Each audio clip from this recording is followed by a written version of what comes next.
रोज की तरह विश्वास साहब सब्जी लेने के लिए मार्केट जाते हैं। दुकान पर सब्जी ले ही रहे होते हैं कि तभी पीछे से एक भिखारी की आवाज आती है, बाबा भगवान के नाम पर कुछ दे दो, मैंने 2 दिनों से कुछ भी नहीं खाया है। साहब रुक जाते हैं और पीछे मुड़कर देखते हैं तो उनकी आंखें फटी की फटी रह जाती है और विश्वास साहब के मुंह से एक ही शब्द निकल पड़ा, रमेश तुम। यह शब्द सुनकर वह भिखारी भी सकपका जाता है और ऊपर नजरें उठाकर विश्वास साहब की ओर देखता है तो उसकी आंखों में आंसुओं का सैलाब आ जाता है और वह बोलता है, भैया आप?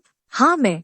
लेकिन तुम्हारी यह हालत कैसी हो गई? विश्वास घबराते हुए उस आदमी से पूछते हैं, ये भैया यह सब मेरे ही कर्मों की सजा है। मैंने आपके साथ कितना बुरा किया था, शायद भगवान ने उसी की मुझे यह सजा दी है। इतना कहते कहते वह आदमी वहीं बेहोश हो जाता है। आदमी को बेहोश देखकर विश्वास और ज्यादा घबरा जाते हैं और जल्दी से अपने बेटे नितिन को फोन कर बुलाते हैं। 10 मिनट में ही नितिन वहां पहुंच जाता है और उस आदमी को लेकर विश्वास साहब और नितिन हॉस्पिटल पहुंचते हैं। डॉक्टर साहब आदमी को चेक कर बताते हैं कि घबराने की कोई बात नहीं है। इस आदमी ने 2-4 दिन से शायद खाना नहीं खाया है, इसलिए कमजोरी की वजह से चक्कर आ गया है। अभी थोड़ी देर में ही इसको होश आ जाएगा, आप चिंता ना करें। तब नितिन बोलता है, पापा आप हट जाइए, यहाँ पर मैं हूँ, इनके होश आते ही मैं आपको फोन कर दूंगा। बेटे की बात सुनकर विश्वास घर आ जाते हैं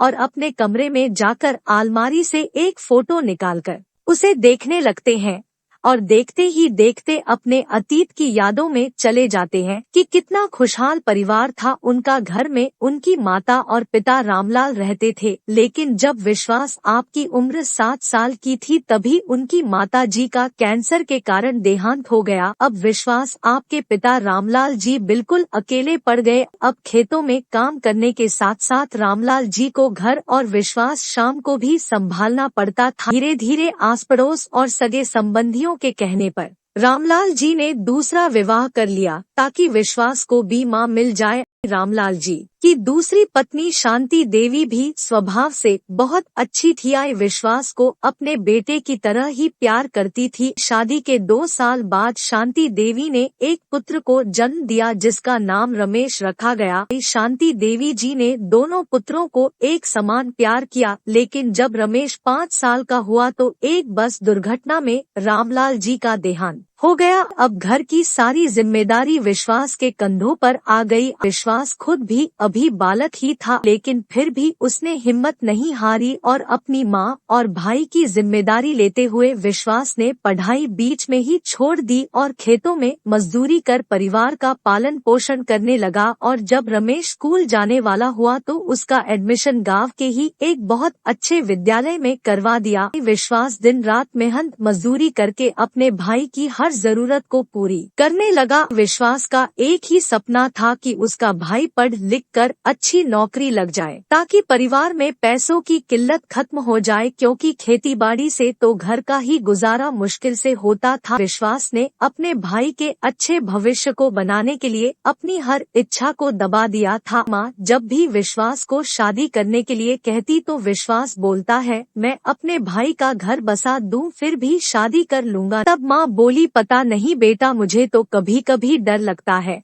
कि तू कभी छोटे भाई के भविष्य के चक्कर में अपना जीवन बर्बाद ना कर ले। अब उम्र तो तेरी भी शादी की हो गई है, अब आगे तेरी मर्जी। माँ तू भी क्या फालतू की बातें सोचती रहती है, बस एक बार रमेश की अच्छी जॉब लग जाए फिर सब अच्छा ही अच्छा होगा। विश्वास हंसते हुए बोले। धीरे धीरे समय बीतता गया और रमेश की स्कूल की पढ़ाई पूरी हो गई। अब उसे आगे यह पढ़ाई जारी रखने के लिए शहर भेजना था, इसलिए विश्वास ने अपने खेत साहूकार के यहाँ गिरवी रखकर और पैसे लेकर रमेश का एडमिशन शहर के एक बहुत बड़े कॉलेज में करवा दिया और वहीं पास के एक हॉस्टल में उसके रहने और खाने की व्यवस्था कर दी। रमेश हॉस्टल में रहकर पढ़ने लगा और विश्वास मजदूरी करके हर महीने रमेश को खर्चे के लिए पैसे भेज दिया करता था। समय अपनी गति से चलता रहा और विश्वास की मेहनत रंग लाए। रमेश को शहर में एक बहुत बड़ी कंपनी में मैनेजर की पोस्ट मिल गई थी। विश्वास को जब इस बात का पता चला तो उसकी खुशी का तो ठिकाना ही नहीं रहा। अपने भाई की जॉब लगने की खुशी में उसने सारे गांव में मिठाई बंटवाई। शांति देवी भी खुश थी कि मेरे बड़े बेटे की इतने सालों की मेहनत आखिर रंग लाई। अब तो सब रमेश के गांव आने का इंतजार कर रहे थे, लेकिन 6 महीने बीत गए, रमेश नहीं आया। फोन करते तब यही कहता,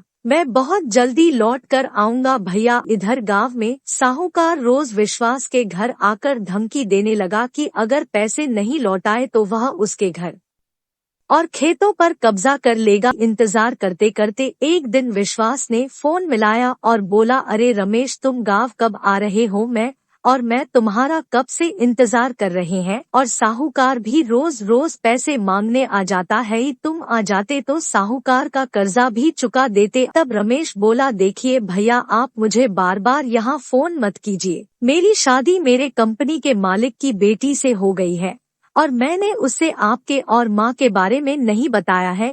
इन्हीं तो वह लोग क्या सोचेंगे कि मैं इतने गरीब परिवार से हूँ, इसलिए आज से आपका और मेरा कोई संबंध नहीं है। तू कैसी बातें कर रहा है छोटे? मैंने और माँ ने तुम्हारे उज्जवल भविष्य के लिए कितना संघर्ष किया है, तुम्हें पता भी है, और आज तुम कह रहे हो कि हमारा कोई संबंध नहीं है। विश्वास गुस्से में बोला। विश्वास की यह बात सुनकर रमेश बोला, तो इसमें कौन सी बड़ी बात है भैया, वह तो हर माँ बाप करते हैं, पर आपने भी वही किया है। और जहाँ तक नौकरी का सवाल है तो वह मैं अपनी मेहनत से लगा हूँ, इसलिए आइंदा से यहाँ फोन मत करना, और ना ही आपका कोई भाई है। यह कहते हुए रमेश ने बिना सुने हुए ही फोन काट दिया। भाई की यह बात सुनकर विश्वास के तो पैरों तले जमीन खिसक गई। वह सोचने लगा कि जिस भाई के सुनहरे भविष्य के खाते मैंने आज तक शादी नहीं की, आज उसी भाई ने इतना बड़ा धोखा दे दिया। बूढ़ी माँ को जब इस बात का पता चला तो उसने तो खटिया ही पकड़ ली और कुछ दिनों में वह भी अपने बेटे की इंतजार में चल बसी, लेकिन बेटा नहीं आया। अब तो विश्वास बिल्कुल अकेले पड़ गए थे। ईश्वर से तो उनका भरोसा ही उठ गया था। उन्हें अपनी जिंदगी बिल्कुल नीरस लगने लगी थी। कुछ ही दिनों में साहूकार ने उनके घर और खेतों पर भी कब्जा कर लिया था और विश्वास अब वृद्ध आश्रम में आकर रहने लगे। लेकिन वृद्ध आश्रम में हो तो किसी से बात करते थे और ना ही किसी के पास बैठते थे, बस दिन भर एक कोने में बैठे रहते, ईश्वर को कोसते रहते थे। अब उनका ईश्वर से विश्वास ही उठ गया था। भाई के धोखे ने उनको अंदर तक झकझोर कर रख दिया था। पर कहते हैं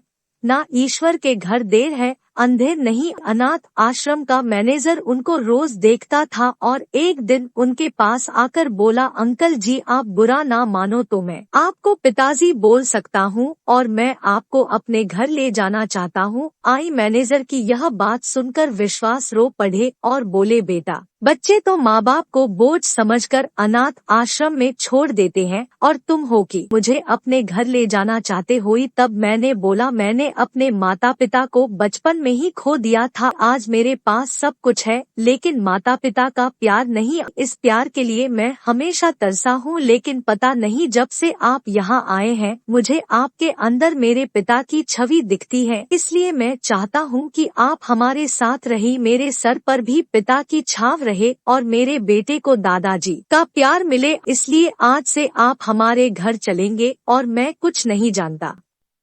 पिताजी मैनेजर की यह बात सुनकर विश्वास आपकी आंखों में आंसू आ गए और वह मन ही मन सोचने लगे कि है ईश्वर, तेरी लीला भी निराली है। मेरे खुद के भाई ने ही मुझे पराया कर दिया और यह एक अनजाना है कि मुझे अपना बनाने चला आया। तभी फोन की घंटी बजी और विश्वास अपने अतीत से वापस वर्तमान में लौट आए। फोन उठाया तो बेटे ने कहा, पापा, उस आदमी को होश आ गया है और वह आपसे मिलना चाहता है और वह आपको अपना भाई भी बता रहा है। थोड़ी देर में विश्वास हॉस्पिटल पहुँचे। को देखते ही रमेश विश्वास साहब के चरणों में गिरकर रोते हुए माफी मांगने लगा और बोला, मैंने आपके और माँ के साथ जो किया है, भगवान ने आज मुझे उसी की सजा दी है। मेरे बेटे बहू ने सब कुछ अपने नाम करवा कर मुझे अपने घर से निकाल दिया। इसमें शायद मेरे बेटे बहू का कोई दोष नहीं है, यह तो मेरे ही कर्मों की सजा है जिसके कारण आज मैं दर दर भटकने को मजबूर हो गया। वास ने रमेश को उठाया और कहा, मुझे खुशी है